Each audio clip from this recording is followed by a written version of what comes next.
근심하지 말라. 즐거워하라. 여호와를 기뻐하는 것이 너희의 힘이니라. 할렐루야. 아멘. 오늘 무슨 날입니까? 거룩한 성일입니다. 주님의 날입니다. 혹시 근심, 염려, 걱정 가져왔더라도 내려놓고 뭐하라? 기뻐하라. 이거 하나님의 말씀이고요. 여호와를 기뻐하는 것이 너희의 힘이다. 오늘 이 예배 시간에 말씀을 통해서 여러분에게 하나님이 다가오실 터인데 예배 시간 내내 하나님을 기뻐함으로 힘이 생겨서 그 힘을 가지고 또 승리하게 되길 주님의 이름으로 축원을 드립니다. 페르시아 왕의 술 맡은 관원으로 있던 느헤미야가 조국의 암담한 현실에 대한 소식을 듣고 기도하다가 하나님의 응답과 페르시아 아닥사스다 왕의 도움을 받아서 유다 땅을 밟게 되었습니다. 자신의 동생에게 전해 들었던 것보다 더 심한 황폐함을 보게 된 느헤미야는 백성들의 마음을 모으고 열악한 환경과 적들의 많은 방해 속에서도 52일 만에 그렇게 수건했던 예루살렘 성벽을 다시 세우게 되었습니다. 그리고 백성들 모두가 앞으로도 계속해서 적들의 공격을 받지 아니하고 하나님 안에서 평화로운 삶을 누리게 하려고 성문을 지키는 문지기들을 세웠고 예배 회복을 위해서 노래하는 자들과 레위 사람들을 세웠다고 했습니다. 그리고 또한 그들을 행정적으로 잘 이끌어줄 2명의 새로운 지도자, 청렴하고 하나님을 경외하는 자, 그 사람들을 세워서 예루살렘을 다스리게 했다고 했습니다. 이제 모든 것이 다 준비된 것처럼 보였습니다. 아직 예루살렘을 노리는 적들이 많기는 하지만 튼튼하게 보수된 예루살렘 성내에서 하나님을 경외하는 지도자들이 이끄는 대로 따라가기만 하면 이제 아무 털 없이 별 문제 없이 평안하게 살 수 있겠다라는 그런 환경이 조성되었다고 하는 그 마음이 들었고 안도의 숨을 쉬게 됐습니다. 그런데 이런 시점에서 이상해진 거예요. 백성들의 마음에 자꾸 뭔가 움직여지는 거예요. 다 됐는데 허전함의 움직임이 아니라 뭔가 마음이 자꾸 뜨뜻해지고 이거가 다가 아닌데 이게 다가 아닌데 그 백성의 마음이 움직여졌어요. 지난날 자신들의 범죄로 인해서 바벨론의 포로로 끌려가서 70년의 세월을 고통스럽게 지내는 동안 우리한테 다 끝났다. 70년이나 포로면 이건 망한 것이다. 했을 때에도 자기를 잊지 아니하시고 함께 하셨고 때가 되니까 기가 막히게 그럴 수 없는 환경을 만들어 이방 왕을 움직여서 너희들 돌아가라. 너희들 뭐하러 여기 이렇게 있느냐? 가라. 고레스 왕의 칙령으로 말미암아 조국으로 다시 돌려보내신 그 하나님.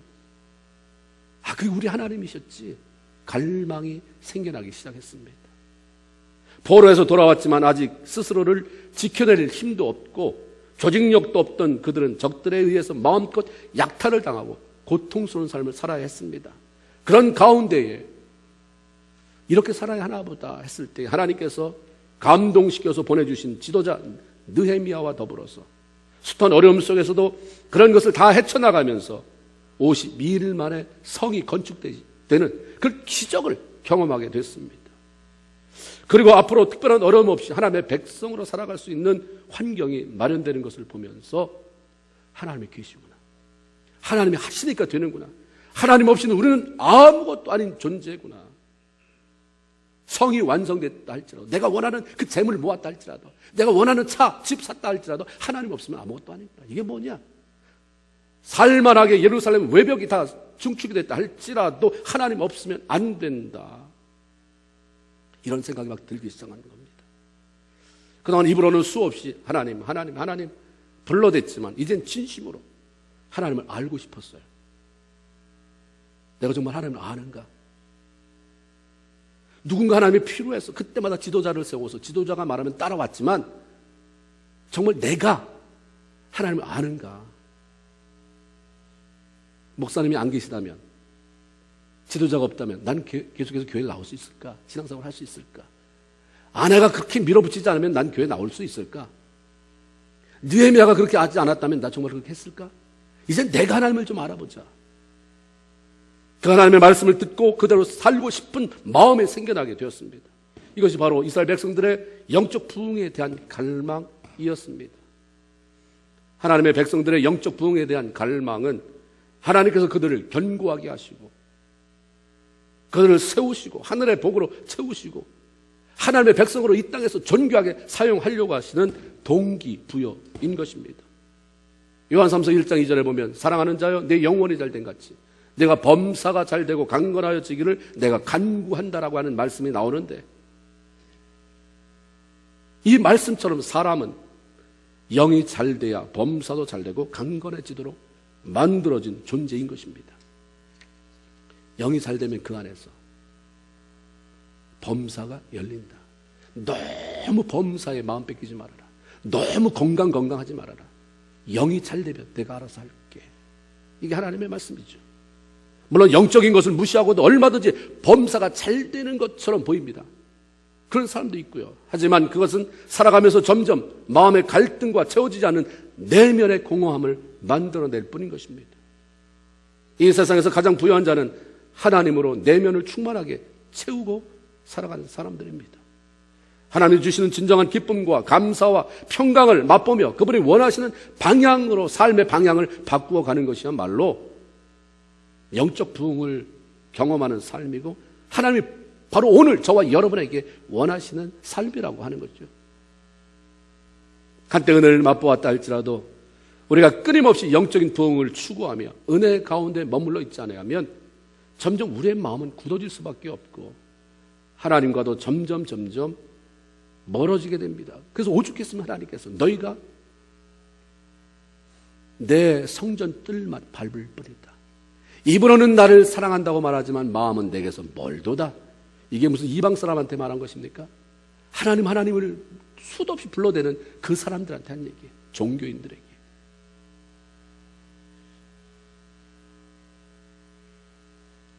하나님으로부터 멀어지고 마음이 굳어지는 것, 그렇게 사는 것은 예수 그리스도께서 요한계시록 3장 1절에 내가 네 행위를 아노니 네가 어떻게 하고 사는지 내가 아는데 살았다는 이름은 가졌으나 실상은 죽은 자로다라고 책망하신 바로 그 교회, 사대 교회 성도들과 다를 바 없는 삶을 살아가고 있다는 것입니다.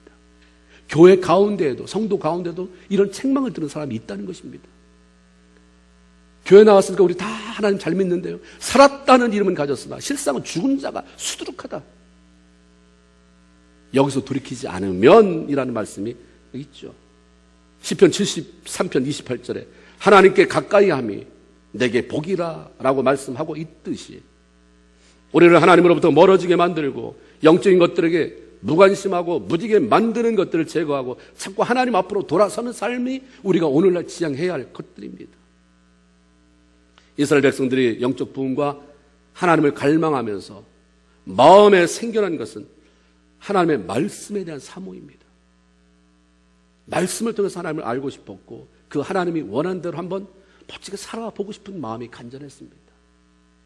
여러분이 30대를 지나 40대를 지나 50대를 지나 무슨 소원이 있습니까? 아, 이게 인생의 끝인가? 나도 한번 남들처럼 멋지게 돈 벌어서 떵떵거리고 한번 살아봐야 될 텐데 이게 꿈이십니까?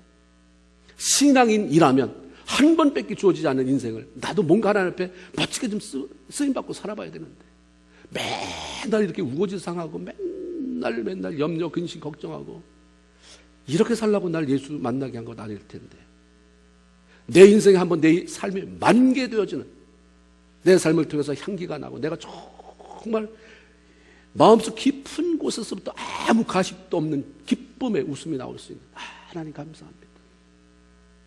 이만하면 됐습니다. 하나님 대단한 건 아니지만 그래도 하나님 내 역량 속에서는 하나님 이만하면 됐습니다. 하나님 감사합니다. 이런 삶은 한번 살아보다가 죽어야 될 거 아닙니까? 이스라엘 백성들이 그랬던 거예요. 이 하나님은 도대체 누구냐?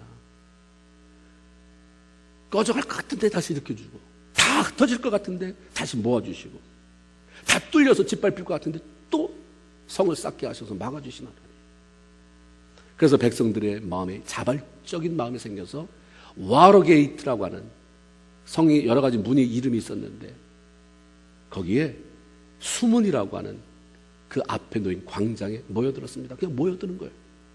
다 모이자. 그리고 학사 에스라에게 부탁을 합니다. 당신은 하나님께서 모세를 통해 하신 그 율법책을 가져와서 우리에게 좀 읽어주십시오. 하나님을 믿는다고 하는 것은 그분의 말씀을 믿는 것입니다.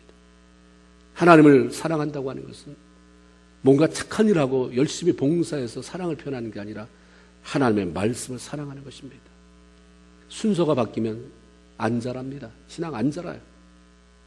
요한복음 14장 21절에 나의 계명을 가지고 지키는 자라야 나를 사랑하는 자니. 하나님을 사랑하는 게 뭐냐? 말씀을 가져라. 그걸 읽어라. 지켜라. 그거 빼놓고 하나님을 사랑한다고 표현하는 것은 다 자기 기분이에요. 자기 감정이니까 기분이 좋으면 하나님 사랑하는 것 같고 봉사하는 것 같지만 기분이 세상 말로 꿀꿀하고 뭔가 도전받으면 안 나타나는 거예요. 하나님 앞에. 내 기분을 위해 건축하지 마세요. 다 속이는 것입니다. 그래서 너는 스스로 속지 마라. 얼마나 많은 사람의 신앙생활을 그렇게 오랫도록 해왔고 경력이 있다고 하면서도 믿음이 안 자라고 왜 그 모양입니까? 내 감정 위에 신앙을 세우니까 그렇죠. 말씀에 세우지를 못하니까 그러는 것입니다. 네가 나를 사랑한다고? 그래 좀 따져보자. 뭐 때문에 네가 나를 사랑한다고 말하느냐? 나 교회 열심히 다니고 11조하고 봉사하고 남이 안 하는 거 다 하고. 그래? 근데 말씀은 네가 나를 얼마나 아느냐? 네가 말씀의 기초 위에 너의 삶을 세웠느냐? 내가 말하지 않았느냐? 요한복음 14장 21절에 나의 계명을 가지고 지키는 자라야 나를 사랑하는 자니. 나를 사랑하면 나도 당연히 너를 사랑해. 잠언 28장 9절에 보면 사람이 귀를 돌이키고 율법을 듣지 아니하면, 말씀으로부터 외면하면, 뭐 설교를 안 듣는다는 말이 아니라 성경에 대한 관심이 없어요. 그리고 또 기도하잖아요. 사람이 귀를 돌이키고 율법을 듣지 아니하면 그의 기도도 가증하니라. 무조건 기도만 하면 되는 줄로 알지만 필요해요. 그러나 이런 말씀을 우리가 생각해야 됩니다. 기도는 내 생각을 말씀드리고 나의 필요를 구하는 경우가 굉장히 많아요. 그래서 기도가 다 하나님이 이렇게 골라내면 하나님의 마음에 드는 게 얼마 안 남을 수 있어요. 내 욕심이 더 많이 포함되어 있어요. 그러나 성경은 내가 포함되지 않은 순수한 하나님의 말씀 그 자체입니다. 그러니까 말씀을 제쳐넣는 기도는 의미가 없다는 것입니다. 하나님의 것을 가증하다고까지 말해요. 그 어떤 근거로 너 말하느냐? 어떤 근거로 나한테 얘기하는데? 그거 네 욕심이지 않느냐? 아니요, 하나님. 말씀이에요. 내가 창세기 몇 장인지 시편 몇 장인지 마태복음 몇 장인지 알 수 없지만 하나님 말씀에 그렇게 하라고 하지 않았습니까? 그게 기도가 근거를 갖는 것이고 응답의 문이 열려지는 것입니다. 요즘 40일 심야기도회가 한창입니다. 그 늦은 시간인데도 많은 분들이 참석하세요. 얼마나 열심히 기도하는지 마음이 제가 뜨거워져요. 그런데 반드시 알아야 할 것은 기도하는 데만 급급해서는 안 된다고 하는 것입니다. 기도할수록 말씀에 대한 사모하는 마음이 생겨야 하고 기도하는 것만큼 말씀 안으로 들어가지 않으면 기도할수록 허무해진다고 하는 것입니다. 여러분이 겪어보셨지 않습니까? 기도하는데 목만 컬컬하고 허무해요. 새벽기도 며칠을 하면 하나님이 응답한다고 해서 가봤는데 아무것도 없고 뭐 40일 뭐 하면 한다고 해서 가봤는데 나 옛날에 다 해봤는데 왜 그러냐면 내 생각만 그냥 들어놓고 말씀으로 안 들어가는 거죠. 하나님의 말씀을 외면하고 기도하는 것은 가증스럽다고 했는데 아마 가증스러운 게 있었나 보죠. 말씀으로 들어가야 돼요. 기도한 것만큼 말씀 속에. 기도는 그냥 내가 알아서 하는 거니까 힘 안 들잖아요. 그냥 생각나다 하다가 생각 안 나면 안 하면 되고 하기 싫으면 안 하면 되는데 말씀은 그 말씀으로 또 책을 펴야 되잖아요. 제가 기도에 나온 분들한테 그런 얘기했어요. 웬만하면 아이폰에 있는 전화기 가지고 다니지 말라고 그랬어요. 그 집에서 하시고 일생에 내가 내 손때가 묻은 성경 하나는 만들어 놔야 된다. 그 구겨진 성경, 내 눈물이 들어가 있는 아이폰 보고서 성경 읽다가 눈물 흘리면 딱 꺼내면 돼요. 그게 뭐 달기라겠어 뭐 하겠어. 그냥 감동 주시면 그 페이지는 쭈글쭈글해지고 눈물 흘려서. 그렇죠? 커피 마시면 안 준다고 그래서 커피 마시다가 성경이 읽었는데 그래도 졸려서 커피 쏟은 성경. 어느 날 피곤해서 읽다가 코피가 묻은 성경.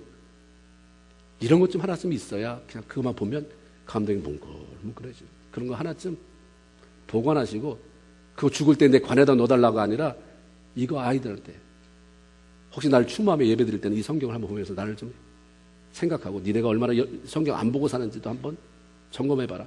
전해줄 수 있는 성경이 하나 정도는 있을 필요가 있죠.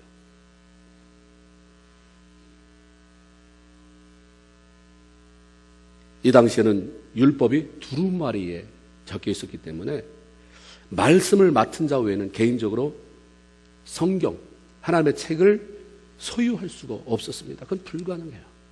그래서 에스라의 성경을 맡은 에스라에게, 성경학자인 에스라에게 부탁을 한 거죠.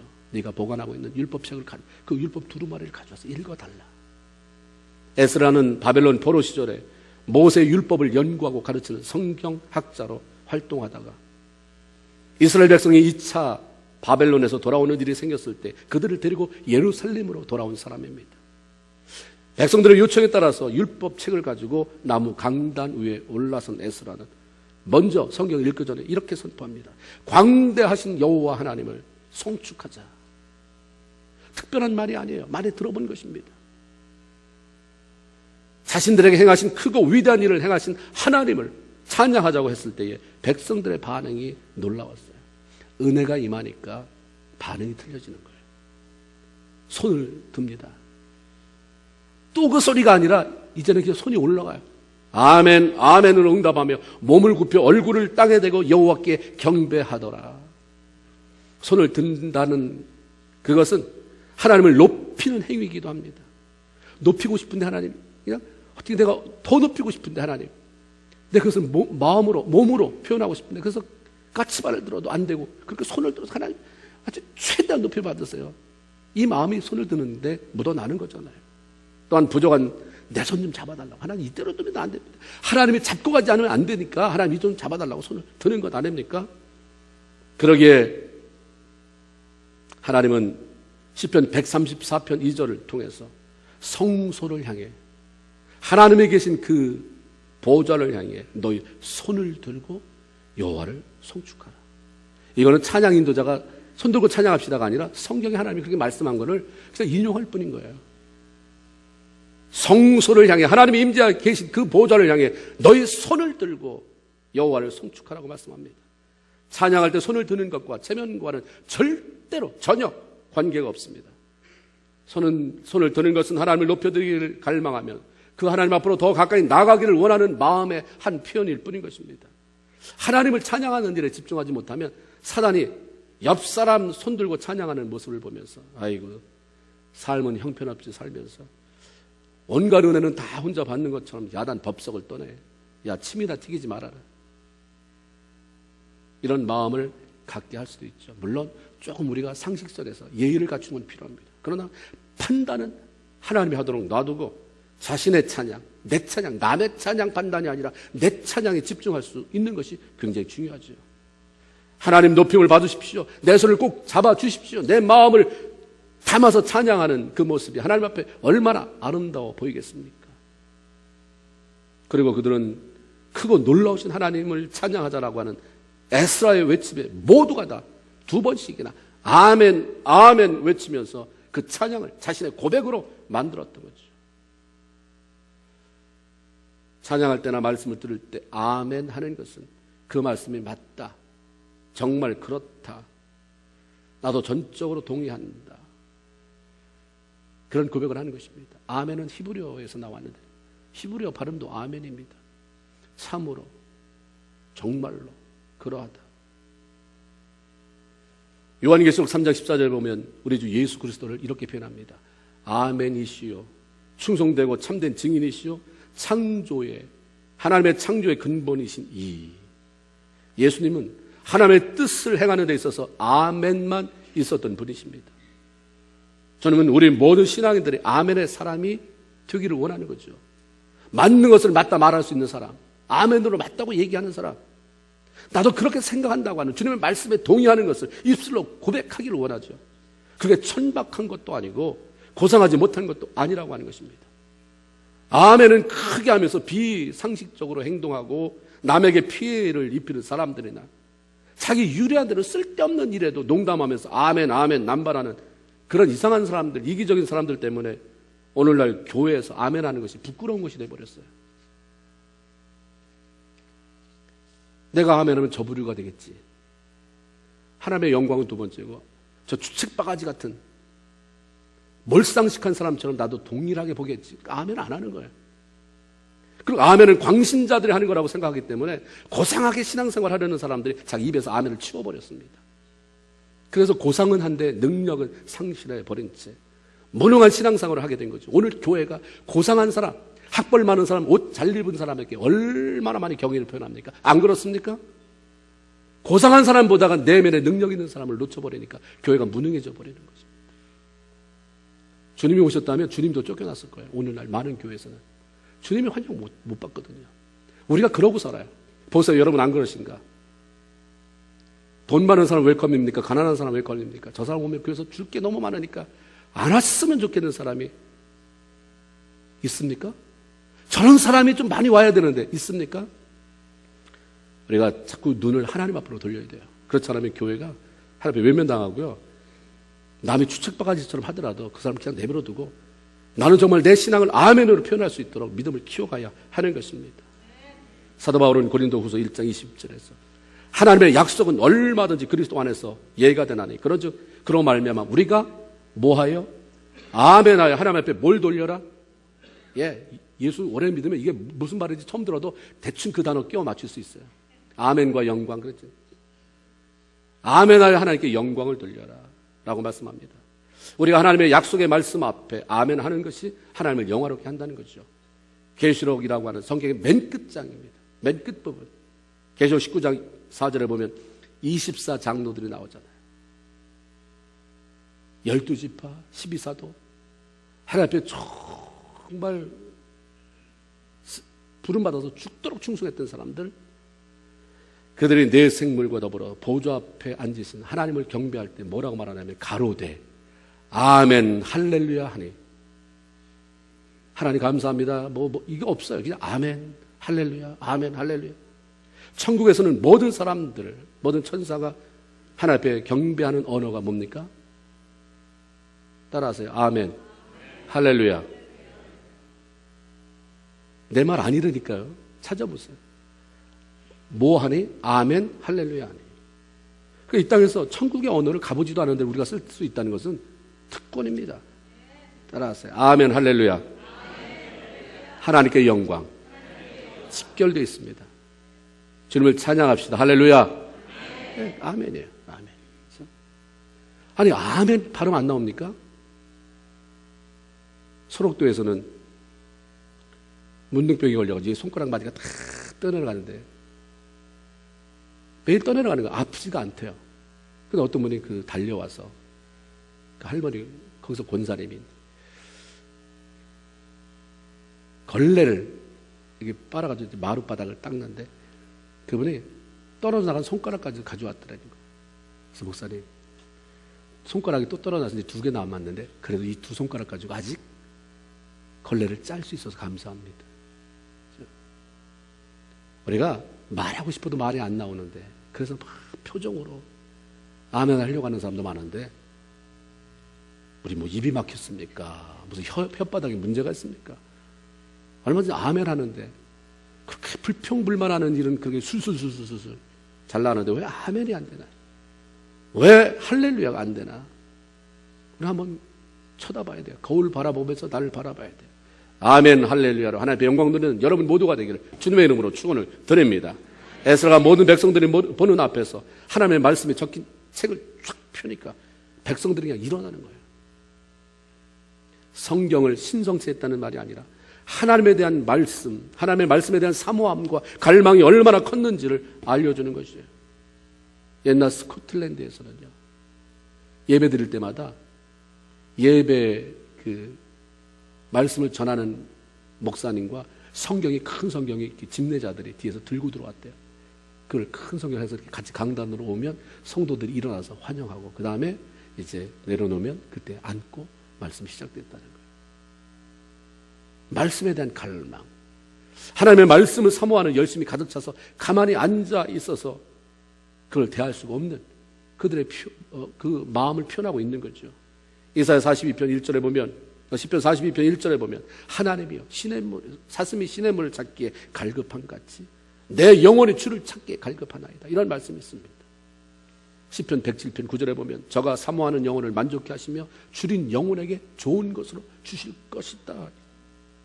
건강을 위해서 맛있는 음식보다 더 중요한 것은 식욕이잖아요. 식욕. 마찬가지로 우리가 영적으로 풍성한 삶을 살아가기 위해서 필요한 것은 하나님의 은혜, 하나님의 말씀에 대한 갈망으로 채워져 있는 것입니다. 3절에 보면 남녀를 가릴 것 없이 알아들을 만한 사람은 다 모였다고 그랬어요. 말을 알아들을 만한 사람들 다 모였는데 에스라는 새벽부터 12시까지 그들 앞에서 하나님의 말씀을 읽었다라고 말합니다. 그런데 놀랍게도요, 왜 이렇게 우리를 오래 세워놓느냐, 앉아서 들으면 안 되겠느냐 원망하거나 불평하는 사람이 없었다는 거죠. 그들이 모일 때마다 그렇게 늘 6시간, 7시간씩 서서 말씀을 듣지는 않았을 것입니다. 그런데 하나님의 은혜가 임하고 그 말씀의 감격에 사로잡히니까 시간 가는 줄 모르고 하나님 앞에 서 있을 수가 있었고요. 그 말씀 앞에 전인격적으로 반응할 수가 있었습니다. 신앙생활하는 사람은요, 어쨌거나 은혜를 받고 봐야 됩니다. 그렇지 않으면 예수 믿으면서 짜증스러워요. 헌금하면서 화를 내요. 봉사하면서 실족합니다. 히브리서 12장 28절에 그러므로 우리가 진동치 못할 나라를 받았은즉 그 다음은 다 같이 합시다. 은혜를 받자. 성경 구석구석에 다 말씀해놨더라고요. 너 진동하지 못할 나라를 받은, 다시 말하면 구원받아서 천국에 소망이 있는 사람이냐? 그러면 은혜를 받아라. 천국의 소망을 가진 자가 뭘 이렇게 짜증스럽게 봉사하고 뭘 이렇게 지겹게 신앙생활하고 뭐 이렇게 컴플레인이 많으냐. 뭐가 떨어진 겁니까? 은혜가 떨어진 거예요. 하나님에 대한 감동이 사라진 거예요. 그러므로 우리가 진동치 못할 나라, 영원히 흔들리지 아니하는 그 천국을 소유하고 살아간다면 은혜를 받자. 이로 말미암아 경건함과 두려움으로 하나님을 기쁘시게 섬길지니. 은혜를 받고 간직해야 이것으로 하나님을 기쁘시게 하고 하나님을 제대로 섬기며 살 수가 있다는 것입니다. 그래서 우리가 서로 인사할 때마다 은혜를 받읍시다. 은혜를 받읍시다. 나를 향해서 공격해 오는 사람, 화내는 사람이 있으면 이게 왜 이 난리야? 이게 아니라 그냥 은혜를 받읍시다. 불을 더 지피는 일이지만 뒤돌아서면 그 사람이 그 성령의 음성에 대해서 변화가 될 줄로 믿습니다. 아멘.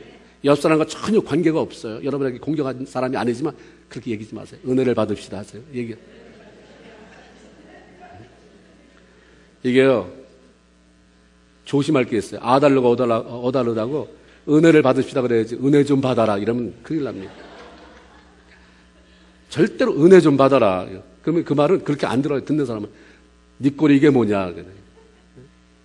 은혜를 받자. 은혜를 받자는 같이 받읍시다요.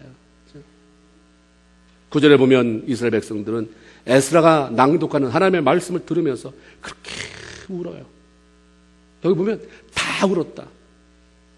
말이 울었다는 얘기인지 정말 한 명도 빼놓음없이 다 울었다는 말인지 모르지만 거기 다 울었다고 돼 있어요. 왜 울었을까? 말씀이 깨달아지면서 감사하기도 하지만 그 말씀대로 살지 못한 삶에 대한 하나님에 대한 죄송함, 회개의 마음이 생겨났기 때문입니다. 히브리서 4장 12절. 하나님의 말씀은 살았고 운동력이 있어서 좌우의 날선 어떤 것보다도 예리해서 혼과 영과 및 관절과 골수를 찔러 쪼개기까지도 하며 또 마음의 생각과 뜻을 감찰, 살핀다라고 합니다. 하나님의 말씀은 아주 날카로운 칼처럼 사람의 내면을 찔러서 쪼개고 그래서 내가 어떤 사람인지 어떤 모습을 하고 살아가는지를 드러나게 해요. 말씀을 안 보면요 다 감춰져 있어요. 어떤 분이 옛날부터 나오는 말씀이 뭐냐면 성경이 더러우면 마음이 깨끗해지고 성경이 깨끗하면 마음이 더럽다. 오늘날 시대의 성도들의 마음이 더러운 이유는 성경이 깨끗하기 때문에. 성경 코팅할 거 없어요. 성경이 더럽다는 건 뭡니까? 많이 읽었다는 얘기예요.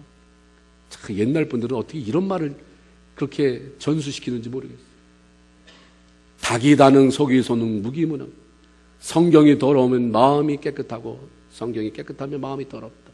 닭이 다능, 기도 많이 하면 능력이 나갈 것이고 무기무능, 기도 안 하면 능력은 쥐뿔도 없다. 속이 소능, 조금 기도하면 조금 나간다. 하나님의 말씀 앞에 드러난 자신의 모습을 보면서 부끄러워하고 두려워서 눈물을 흘리기도 하고 때로는 통곡하면서 회개에 눈물을 흘리지 않을 수 없게 만드는 것입니다. 그래서 철저히 회개하고 삶의 방향을 돌이킬 때에 세상이 줄 수 없는 그런 기쁨, 평안, 그 무엇보다도 뭔가 묶여있는 것 같은 것에서부터 자유함을 맛보게 하는 것입니다. 에레미야 23장 29절에 보면 하나님이 에레미야를 통해서 이렇게 말씀합니다. 나 여호와가 말하노라. 에레미야는 그냥 전달했을 뿐이지 이거 에레미야 말 아니다. 나 여호와의 말이다. 내 말이 불같지 아니하냐. 반석을 쳐서 부서뜨리는 방망이 같지 아니하냐. 말씀은요, 읽는 사람에게, 듣는 사람에게 사정없이 내리치는 방망이 같고 사정없이 태워버리는 불 같다는 거예요. 그런 능력이 있습니다. 그 잘못된 것을 다 부서뜨려요. 내가 세운 틀, 내가 세운 관들 다 깨뜨리고 불필요한 거 다 태워버리고 이제 주님이 거기에 새로운 것을 심고 새로운 것을 건설하셔서 진정한 하나님의 자녀로 거듭나게 하시고 신선하고 아름답게 살아가게 만든다고 하는 말씀입니다. 근래에 하나님의 말씀에 감격해서 이런 말씀이 여기 들었단 말이냐? 그 눈물 흘려본 적 있습니까? 근자는 아니더라도 교회 나온 이후에. 그럼 교회 나온 이유는 뭐 교회랑 상관없이 구원받았다고 생각한 이후에 내가 참 귀하다. 그래서 하나님의 말씀에 감격해서 눈물을 흘려본 적이 언제인가? 근래에 하나님의 말씀에 책망을 받으면서 회개에 눈물을 흘려본 경험은 언제 있었는가? 말씀은 우리를 회개하게 만듭니다.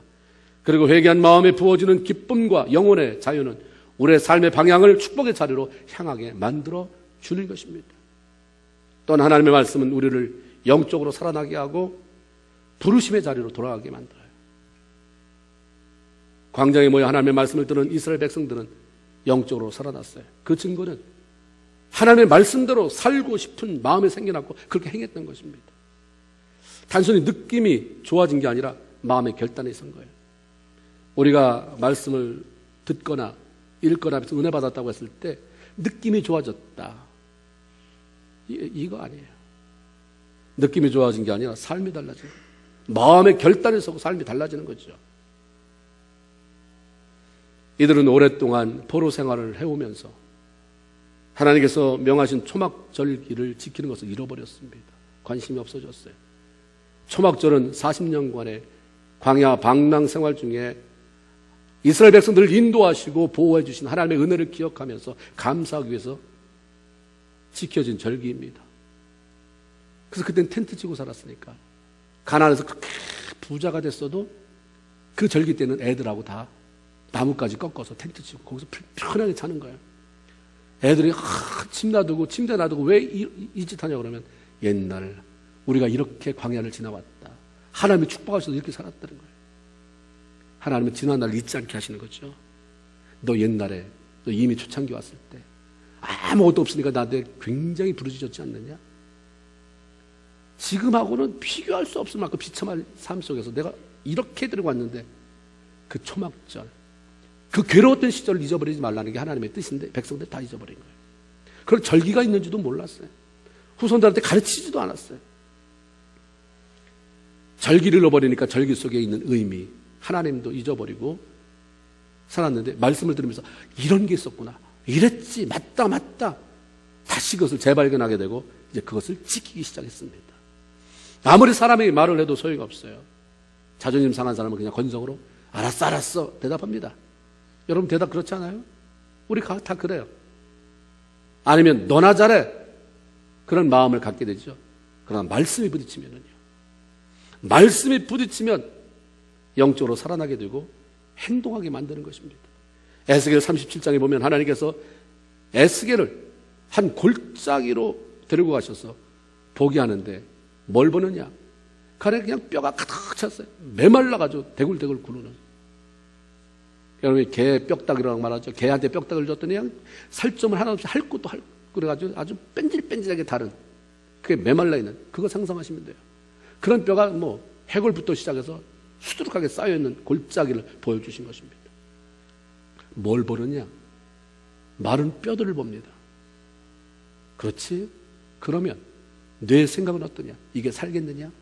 이 뼈들이 능히 살겠느냐? 상식전에서는 가능성이 없는 얘기잖아요. 절망적으로 보였기 때문에 뭐라고 할 말이 없어요. 그래서 하나님이 뭔가 뜻이 있어서 나한테 물어봤을 텐데 너무 노라고 말하기도 뭐하고 그러니까 이렇게 피해가요. 대답을. 주께서 아십니다. 하나님은 에스겔에게 뼈들을 향해서 내 말을 외쳐라. 어떤 내용인지는 모르지만 대언해라. 대언. 말씀을 외치라고 하셨고 에스겔은 순종하여 하나님의 말씀을 외쳤습니다. 말씀을 외치라고 하는 대언의 영이 임한 거죠. 그러더니 놀랍게도 뼈들이 소리를 내면서 움직여요. 막 삐끄덕삐끄덕. 그러더니 마치 자석에 쇠붙이가 붙는 것처럼 자연스럽게 척척 자기들끼리 들어맞더니 그 위에 힘줄이 생기는 거예요. 그 살이 오르고 가죽이 덮이더니 사람의 형체를 이루는 그런 모습을 보였습니다. 그리고 하나님의 영이 들어가니까 그들이 모두 일어나는 거예요. 그래서 하나님의 거룩한 큰 군대를 이루는 모습을 환상 중에 보게 된 것입니다.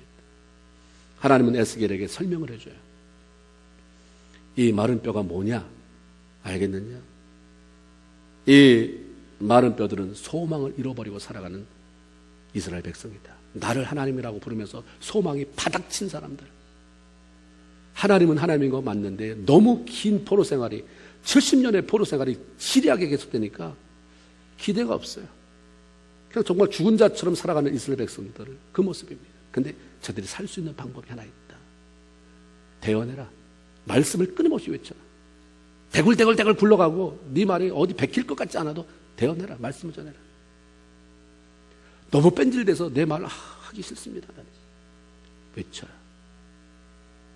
너무 큰 문제, 너무 자기를 싸발라서 들어갈 수 없습니다. 외쳐라. 다 마른 뼈 같지만 외치면 살아난다. 살아날 뿐만 아니라 사람 구실을 할 뿐만 아니라 거룩한 군대가 될 것이다. 이런 하나님의 환상이 보여진 거죠.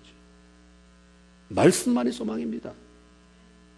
하나님의 말씀만이 우리를 살아나게 하신다고 하는 거죠. 오늘날 종교개혁 필요하다고 하죠. 뭘 할 것입니까? 요한 웨슬레가 했던 것처럼 마르틴 루터가 했던 것처럼 종교개혁이 일어나야 한다고 말하는데 제가 볼 때 오늘날 종교개혁은 성도들이 하나님의 말씀인 성경을 사모하고 읽는 데부터 시작이 되어야 할 것 같습니다. 성경을 읽지 않으면서 뭐 교회가 달라져야 된다는 등, 뭐 교회가 사랑이 있어야 된다는 등, 개혁이 일어나야 된다는 등, 그것 도대체 무슨 근거로 가져가는 것입니까? 진정한 종교개혁은요, 여러분이 가지고 있는 그 성경, 비싼 돈 주고 사서 집에 모시고 있는 성경을 읽어야 되는 거예요. 거기서부터 종교개혁이 시작되고, 그러면 내가 기도하지 않아서 교회가 이끌이구나, 내가 하나님 앞에 바로 살지 못해서 사회가 이끌이구나가 나오는 것이고, 그래서 이스라엘 백성처럼 누가가 아니라 우리가, 느헤미야처럼 내 아비가, 나의 아비와 내가, 우리가 잘못했습니다라고 우리가 돼버리는 것입니다. 우리가 돼버리면 누구를 손가락질하겠어요? 많은 성도들이 하나님을 섬긴다고 말하고 교회에 출석하지만 영이 메말라가는 것은 하나님의 말씀을 듣지 못하고 먹지 못하고 간직하며 살지 못하는 것이기 때문입니다. 성경 읽으세요. 이거 뭐 싸가지고 갈 것도 아니잖아요. 읽으면 하나님이 축복한다고 그랬잖아요. 오늘날 내 행복을 위하여 내가 말하는 것 좀 읽고 행복을 누려라. 어쩌요? 내가 이렇게 말하는데도 읽지 않고 그래서 베네핏을 갖지 못하고 행복하지 못하게 살아가느냐? 예수 믿고 행복하십니까? 그렇게 물어보면요, 대답 못하는 사람이 수도 없이 많아요. 아모스 8장 11절 주 여호와께서 가라사대 보라 날이 이를지라 내가 기근을 땅에 보내리니 양식이 없어서 배고픔이 아니다, 물이 없어서 목마름이 아니라 그날에는 여호와의 말씀을 듣지 못한 기갈이다라고 말씀합니다. 말씀이 있으면 살고 말씀이 없으면 죽는 것입니다.